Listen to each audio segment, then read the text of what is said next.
मंडळी, अनिता दाते ही मराठी कलाविश्वातील एक लोकप्रिय अभिनेत्री आहे। अनिता दाते हिचा काही दिवसांपूर्वी आलेला वाळवी या चित्रपटाला प्रेक्षकांनी भरभरून प्रेम दिलं। या चित्रपटातील तिच्या अभिनयाचं सगळीकडेच कौतुक झालं। तर अनिता दाते ही लवकरच एका नवीन मालिकेत झळकणार आहे। या अगोदर अनिता दाते हिने झी मराठीवर माझ्या नवऱ्याची बायको या मालिकेत प्रमुख भूमिका साकारली होती। तर झी मराठीवरील नुकतीच बंद झालेली नवा गडी नवराज्य या मालिकेत सुद्धा तिने प्रमुख भूमिका साकारली होती।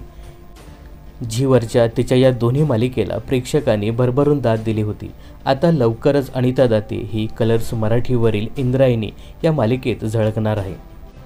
कलर्स मराठीने इंद्रायणी मालिकेचा एक प्रोमो सोशल मीडियावर प्रसारित केला आहे। तर या मालिकेमध्ये अनिता दातेसोबत संदीप पाठक हा प्रमुख भूमिकेत झळकणार आहे। अनिता दाते आणि संदीप पाठक यांच्यासोबतच बाल कलाकार सांची भोयर ही सुद्धा प्रमुख भूमिकेत झळकणार आहे।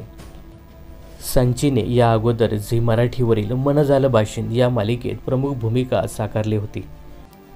तर सांचीसोबतच या मालिकेत आयुष उलगडे हा सुद्धा प्रमुख भूमिका साकारताना दिसणार आहे। तर मित्रांनो, अनिता दाते, संदीप पाठक, सांची भोयर आणि आयुष उलगडे यांची प्रमुख भूमिका असलेली इंद्रायणी ही मालिका येत्या 25 मार्चपासून कलर्स मराठीवर प्रसारित होणार आहे। तर अनिता दाते हिला पुन्हा एकदा टेलिव्हिजनवर पाहण्यासाठी तुम्ही किती उत्सुक आहात हे कमेंट्स करून नक्की सांगा। मनोरंजन क्षेत्रातील अशाच फिल्मी अपडेट्स जाणून घेण्यासाठी चॅनलला सबस्क्राईब आणि फॉलो करायला विसरू नका।